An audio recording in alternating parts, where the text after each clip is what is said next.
I should disclose that I had not met Avis. I did not have the privilege. And I say that after having done a lot of research of her art and having looked at a lot of what she's talked about.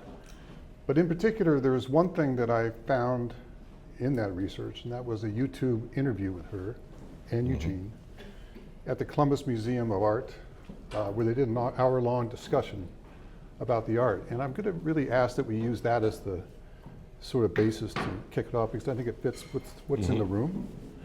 And I think it also gives us tremendous insight what she said, not just what I think I could have researched on it. But I want to start with a statement that I learned in art school. I went to Otis Art Institute, and my first drawing class, my instructor was Charles White. And in that class, he started it out by telling us his view of what art is. He said, all art is autobiographical. We are a product of the life and the times in which we live. He then went on to reflect that we should search amongst our environment for the influences that drives us and inspires us and makes us who we are. And after listening to Avis, I kind of got the feeling that she would have agreed with that. In particular, when you two discussed what the role of fabrics were within her art and how the fabrics went into her heritage and everything about it. Can you tell us a little bit about that? So, I guess Avis's interest in and relationship with fabric started very early. She was born in Baltimore, 1953, and her grandmother was a tailor, a seamstress, and very accomplished. Avis had, still have at home, a woman's suit that her grandmother made, tailored. I mean, it's just, it's beautifully constructed. And so her grandmother taught her to sew. And that was very much part of her heritage. When Avis and I met in 1976 in San Francisco, we were both finding ourselves after college. I was working for the Chronicle, and she was, finding herself. We met at the Sacred Grounds Coffee House in the Panhandle of Golden Gate Park, and it was one of these bolt out of the blue kind of things. We were both 22. Neither of us planned on settling down, but we kind of had to. It was kind of it. So, and the first present she made for me, she thought my jeans were pretty ratty. And so she made me a pair of jeans, and they were 1976 jeans. They were, bell bottoms with embroidery on the pockets and all sorts of things like that. But so she always sewed. She always had that feeling for fabric, and she was very interested in the histories of the fabrics because she had this really deep, as you can tell from the work, this really deep interest in African American history, in understanding it and discovering it and appreciating it and saving it. So if you got her on the subject of denim, for example, or you got her on the subject of various kinds of homespun fabrics whose nomenclature I never really caught on to, but that were worn by enslaved African Americans.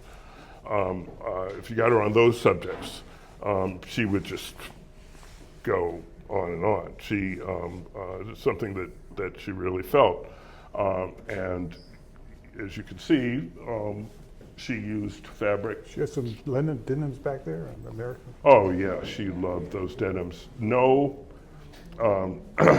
when she was in a quilting phase and she was focused on denim, no pair of my blue jeans was safe. And in fact, I mean, literally, she would, because I'd walk past and she'd say, "Oh, I like those jeans. I like the way they were worn," and I would hide those jeans, right? I would have to hide them because the next thing I knew, they would be in strips on a quilt.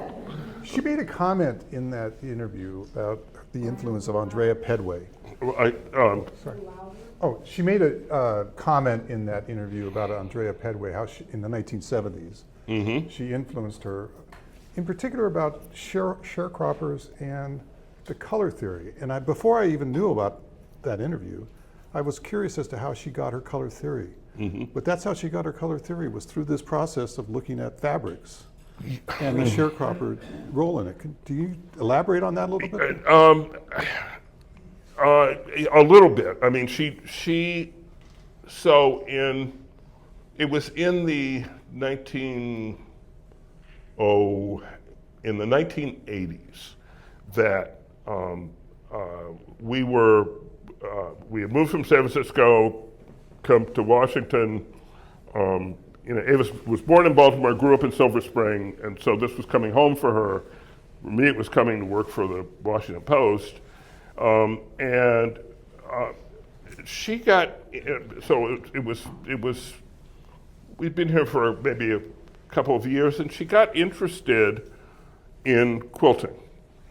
And she, so she saw an exhibition, I think, of Amish quilts, and she said, "Wow, that's pretty impressive." And so she said, "I wonder, how does this work?" And so she started experimenting with quilting, and color was very much a part of that, because she, Rob Storr, the art critic, once told her, after looking through her work, "You're a colorist. That's what you are." I mean, and she really kind of was. She had a real sense of color. She had theories about color that she developed over time. And one of the foundations, I guess, was when she was making these quilt tops, but she also had a full-time job, and we had a baby. It was now Alice and Malcolm's father, who they live out in Berkeley. And so she didn't have time to do the quilt stitching, and there was so much she wanted to say in fabric. So she started looking around for, where can I find somebody who will, I'll do the quilt top and I'll get the batting and figure out the backing, but who can I get to do the stitch? So she found somehow these ladies in Alabama, near Alberta, Alabama, and they kind of had been the Freedom Quilting Bee before that, and they were then, I don't even know if they had sort of a collective name at the time.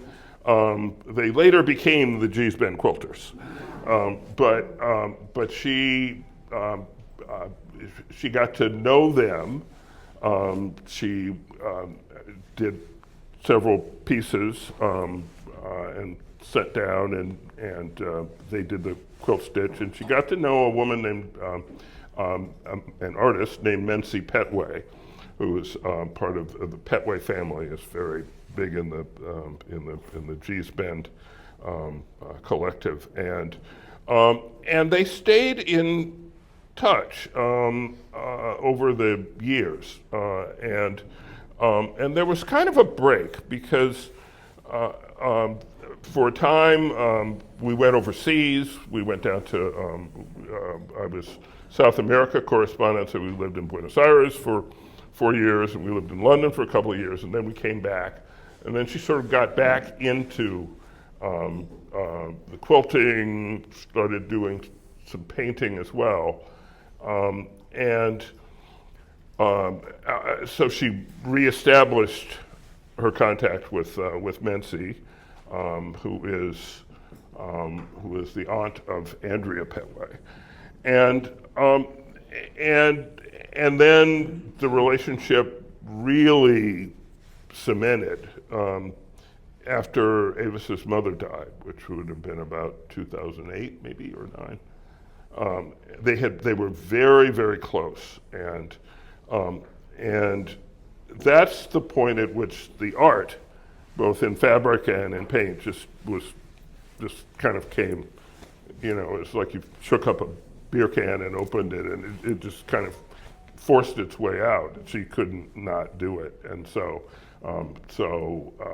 that's when she really started working a lot with Mency, and they would get on the phone. They would talk for hours about colors and about what complemented what, and what was it? Red, orange, yellow, green, and blue, violet. Yes. Yeah. Right. Or Secondary and primary. second, yeah, right. That she that. She made a comment in that process of talking about color that she didn't believe in patterns, and yet I'm looking here at this work when I came to see the exhibit, and I was curious: was that the pattern she was referring to, or was it a different concept of pattern? It must have been a different concept of pattern. I mean, she maybe it's unclear.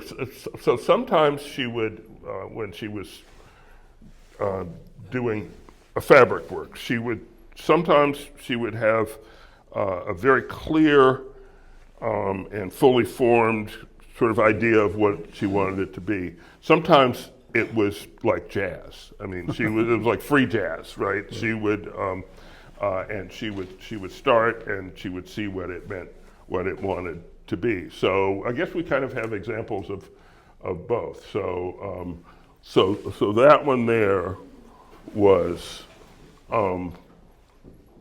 that was freestyle. I mean, she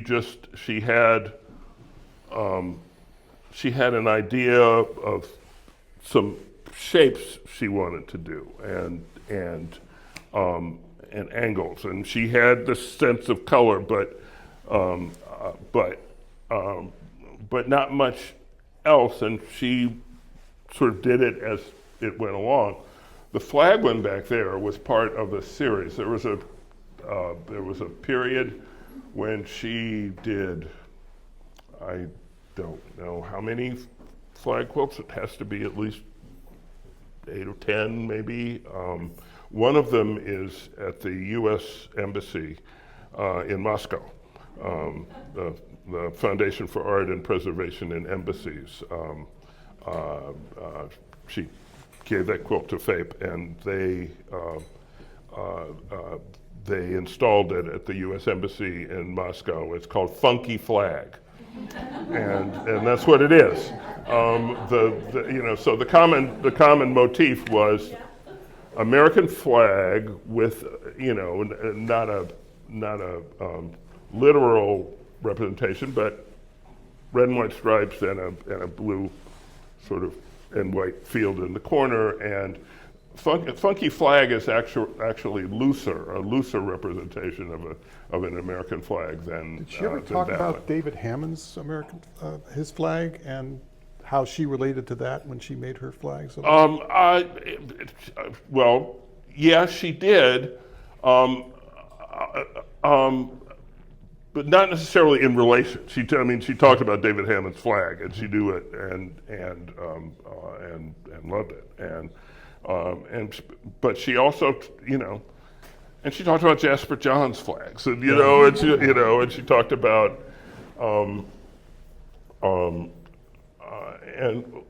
I'm trying to think where her head was when she was doing the flag series. It would have been during the Obama years,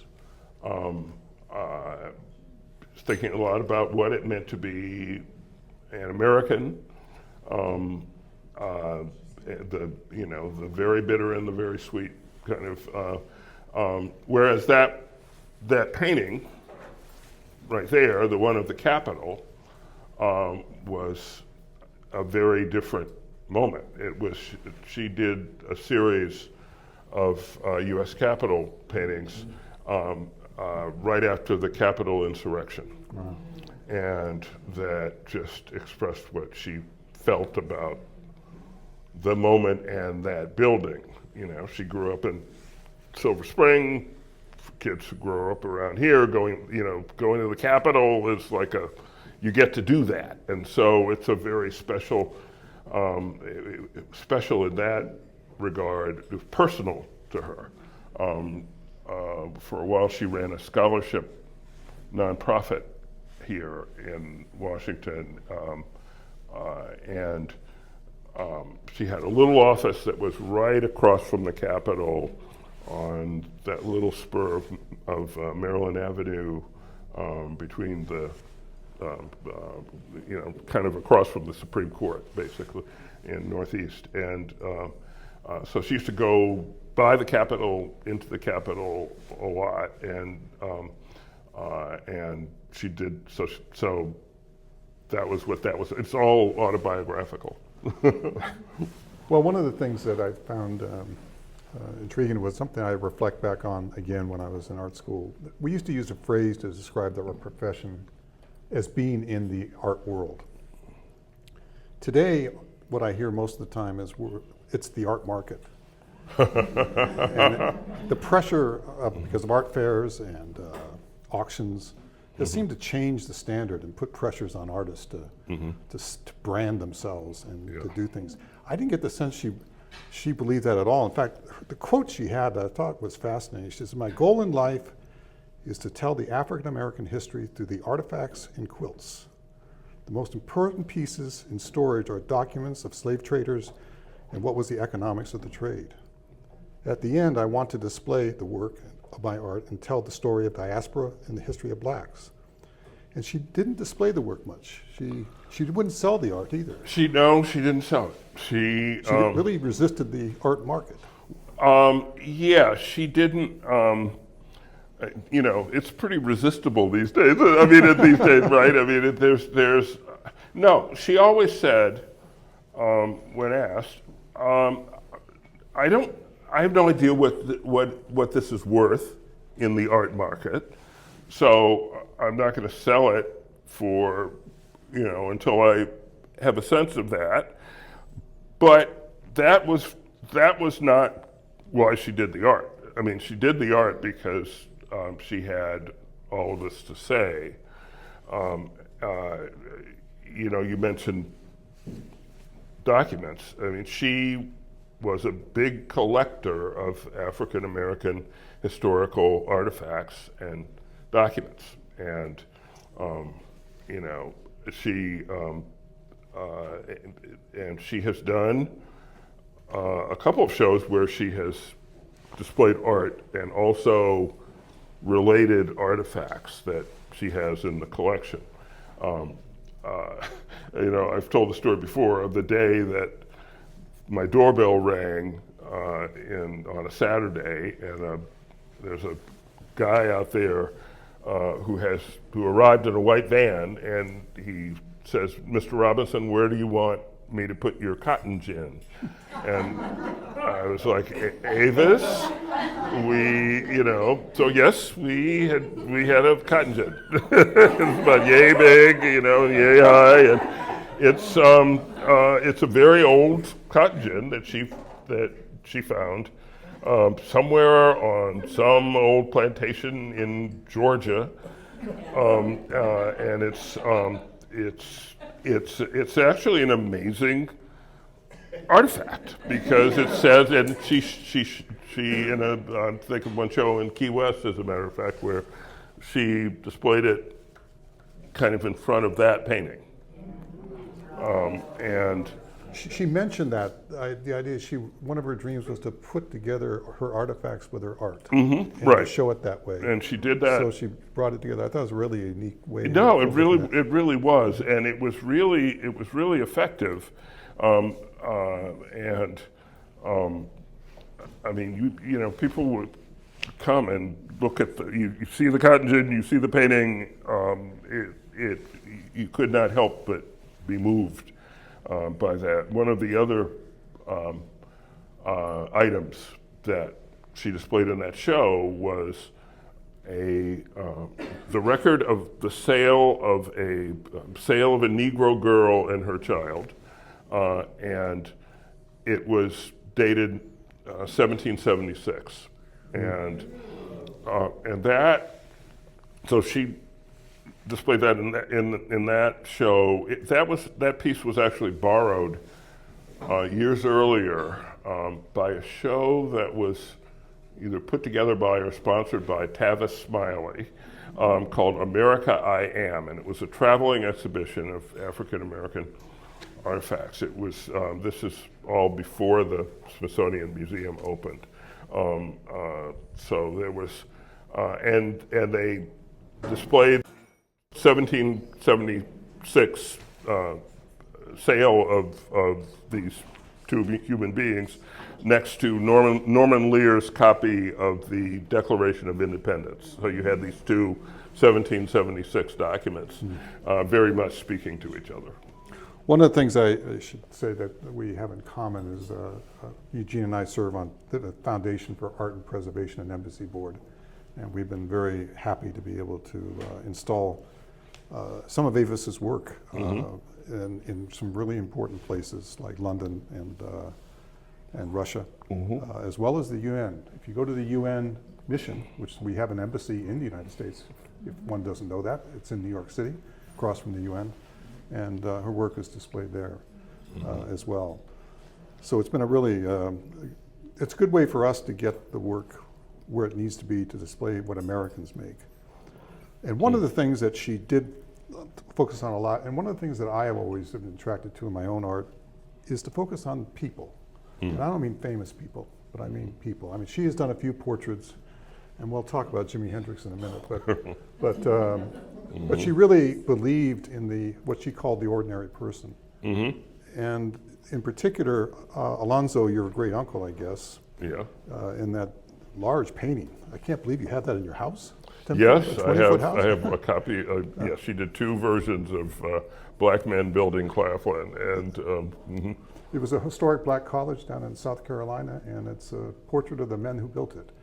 She was very concerned, apparently, about wanting to see how African American men were represented in art and their artisan trade. Yeah. And, maybe you can talk to us about how that portrait. She felt that African American men were too seldom represented the way they really were, like you know, at work, in the military, in useful, productive walks of life, doing the best they could for themselves and their families under difficult and sometimes impossible circumstances. And this was, the painting that Brian's talking about is the one that you can see a corner of it when I'm doing an MSNBC segment from home. You can see over my left shoulder a corner of a painting, and it's a large painting. And she did two versions of it. Mine is the second. It is a in my hometown, Orangeburg, South Carolina. There are two historically black colleges. There's Claflin University, founded in 1869, and South Carolina State University, which was sort of cleaved off from Claflin by the state in the 1890s, I think. And my mother was the head librarian at Claflin University for like 30 years. It's right across the street in the railroad tracks from my house, which was built by my great-grandfather. So my family's been involved with both those colleges essentially since they were founded. And so Avis, having joined my family and I hers, she, spent time at Claflin, getting to know it, and also getting to know my family history. And my family was pack rats. They kept everything, going back, documents going back more than 150 years. So, all in the same house. So literally under beds, I would find my great-grandfather's bank statements and stuff like that. And they had, and it was an old photograph from maybe the 19-teens, I think, of a group of, that we had, of a group of black men. I think there are 12 or 13 figures in the whole painting. And they're bricklayers, and they are building a wall, and it's black men building Claflin. That's what they were doing, erecting a building on the Claflin University campus. And one of them is my great uncle on my mother's father's side. So his family, which also came from Charleston.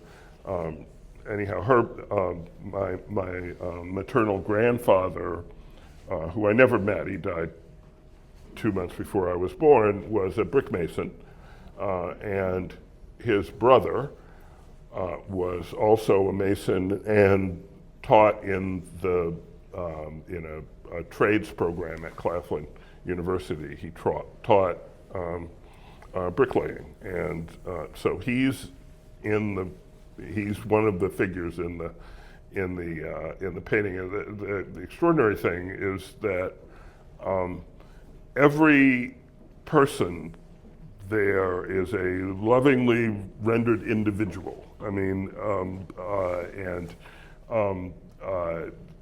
when you see the whole painting, they have their own sort of attitude and their own way. You can tell that some is like, this guy's kind of shy, and this guy's a player, and this guy is, this guy's like this, and that guy's like, she really captured the personalities very well.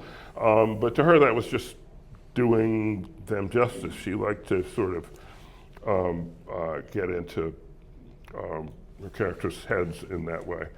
And so the first version of the painting she gave to Claflin University, and so it is installed sort of on the right as the entrance to the president of the university's office, which is in this historic restored building at Claflin, Tingley Hall. It's very sort of kind of looks like Independence Hall.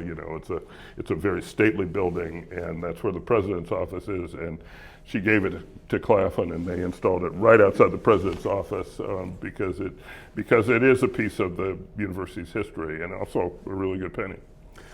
The one of the things that I found intriguing was a discussion about the Congressman John Lewis portrait that she did as tribute to him, and she emphasized the point that what she does in her portraits versus her quilts is really try to get to the core of the person. Yeah. Mm-hmm. And try to really penetrate who that individual is. And if she couldn't get it, she wouldn't let it out of the studio. She wouldn't. She wouldn't. If she didn't think it was right, she wouldn't let it out of the studio. And the person, this is just an aside, but the person that she never quite got to her satisfaction was her mother, actually. She just couldn't quite get it. And it's just because they were so close, I think. She couldn't get it. But John Lewis was a different story. And in addition to admiring him and admiring what he had done, I mean, he's such a great hero of the struggle for civil rights. Almost head cracked open on the bridge at Selma. Just the bravest people that I've ever met. But she also knew who he was because she knew him. She had, and the way she met him was when she was running her scholarship nonprofit. There was a project, a program here in Washington called Project Excellence that had been started by the journalist Carl Rowan. It provides scholarships for high achieving African American students in Washington. And when Carl Rowan died, the organization sort of fell apart. Nobody was in place to keep it together, and so she just thought that was wrong, and so she sort of gathered it up and renamed it and ran it for several years,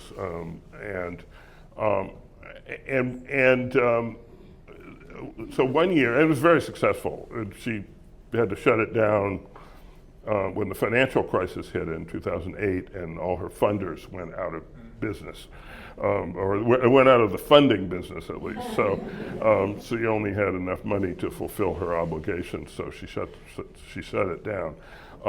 But she needed, so one year she had an annual sort of awards fundraiser, and it was a big deal because that was a lot of, she counted on that to be able to keep the thing going.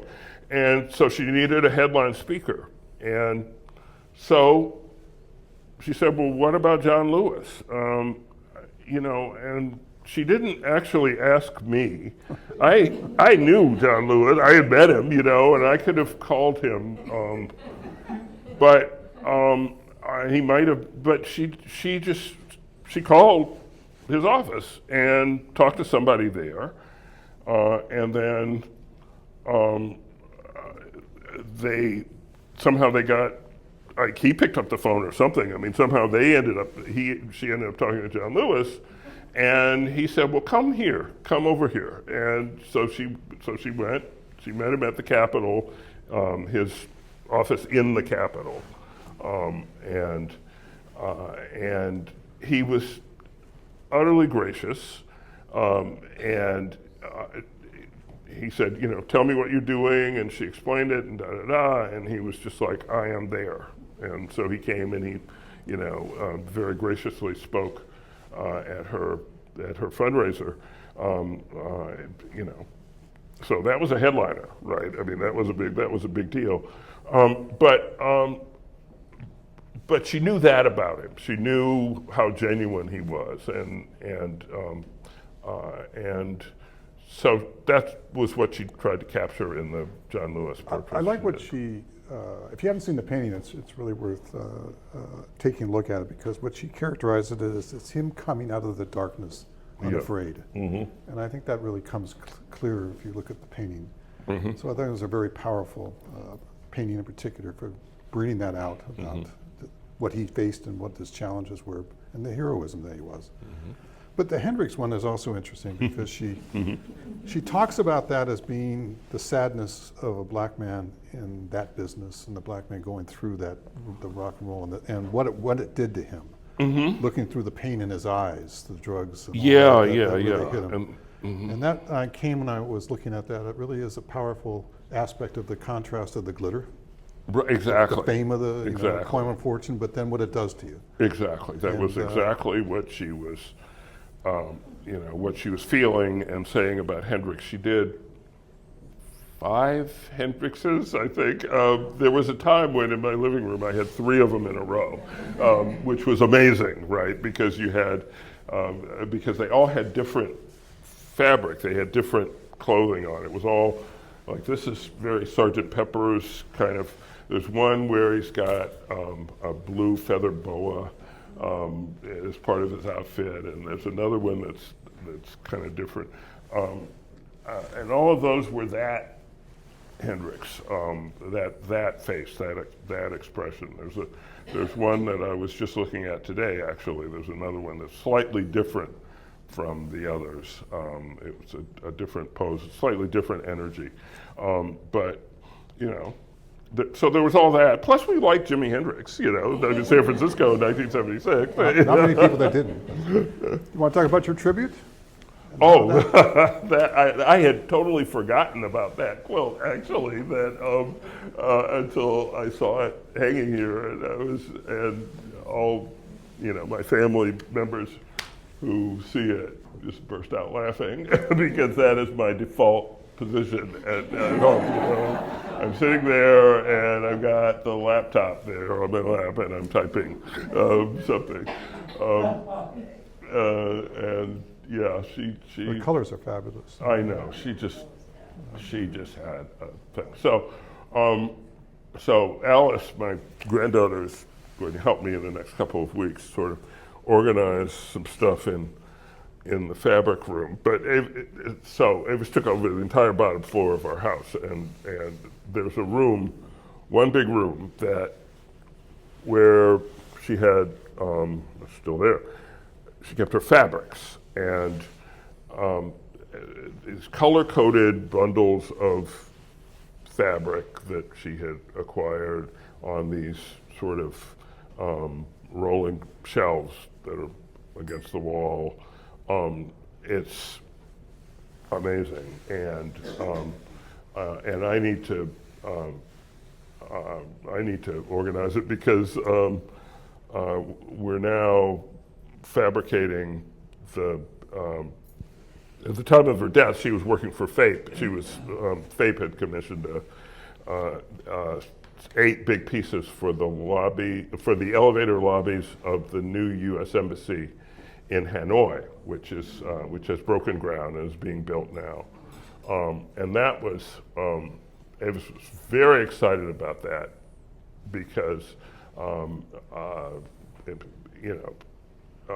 one reason was that when she worked for the Environmental Protection Agency. I'm glad you mentioned that. Was her full-time job for 20 years, and she did a lot of international work, and she actually spent a lot of time in Vietnam. So she always said, that it was the most beautiful place she'd ever been.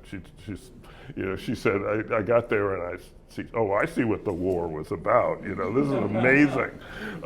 And she just loved the place. And so she did the designs for the 8 pieces, but was not able to fabricate them. So I and Jennifer Duncan from FAPE primarily are working with Andrea Petway Williams from Alabama to fabricate these 8 pieces. That's great. Which will go in the lobbies. So I'm told the first one's almost done. That aspect of her having a diverse life, historian, economist, Mm-hmm. How did that work with her work? Did that really strengthen her work in her mind? Oh, I think it did. I mean, it pulled in, well, to me, from the outside, but pretty close.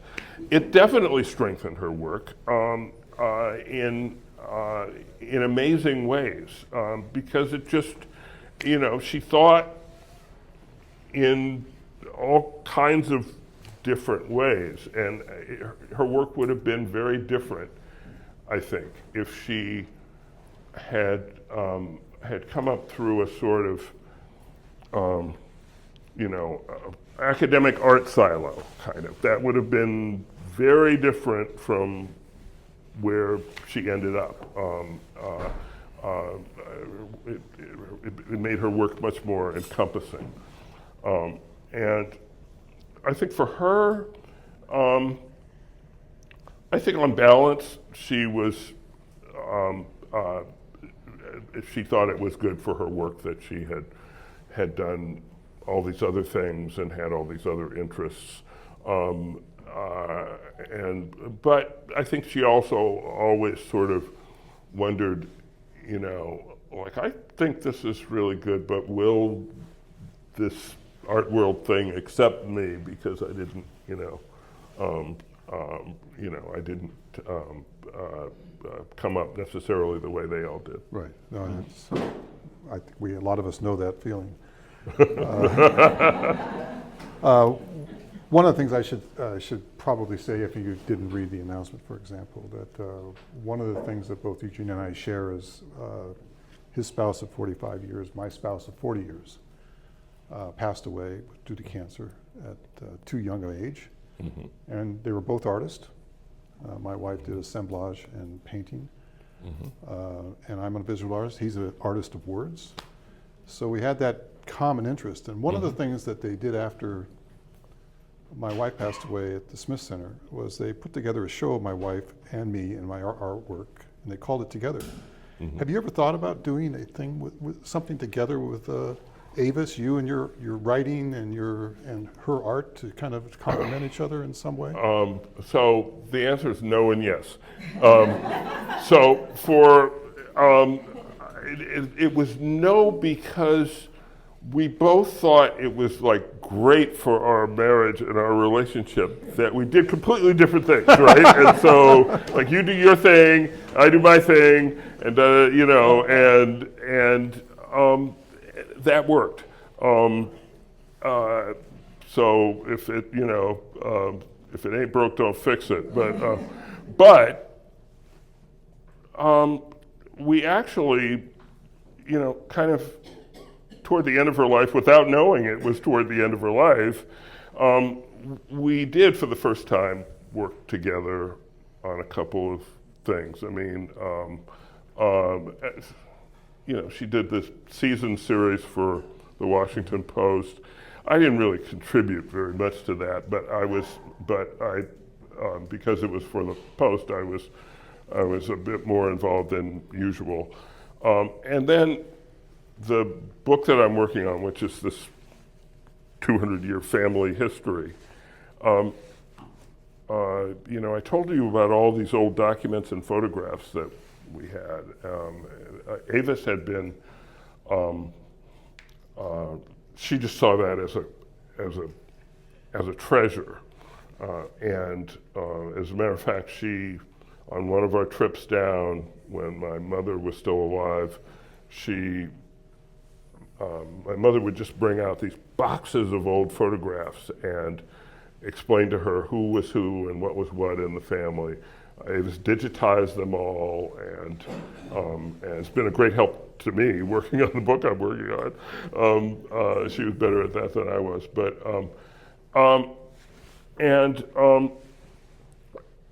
so I think we talked about using some paintings that she did from these old photographs in the book, and I am sure that's the kind of thing that I'm gonna be talking to my editors about over the last little while. But I actually have, you know, like there's one that I was looking at today that I have in mind for the cover. I found it to be a very cathartic experience, and you know, it's worth exploring if you. Yeah. No, I'm definitely going to explore that. You know, and this is cathartic for me. This is. I wondered what it would be like. Even, you know, I have a lot of her paintings up around the house, and for me that has just been a great joy. You know, it's been a joy. I need to do a little organizing about of the stuff that's at the house, but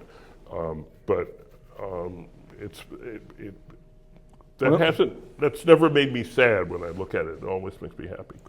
One of the things that I discovered, I knew they existed, but I didn't ever look at it, but she had something like 40 years of diaries and journals. And it was something I'd never read before, but when I read them, it was just astounding. I mean, I just couldn't believe what the person was, the poetry that was in them, the writings that were in them. Mm-hmm. I don't know if Avis had anything like that. No, she didn't really have journals. She certainly nothing like a formal journal in which she would, you know, in which she wrote a lot. She, but I do come across in her sketchbooks or in papers, I come across things that she wrote that are either more personal or that just strike me as being so her, you know, that have so much of her in them. That's very powerful. That's very powerful to me. It is.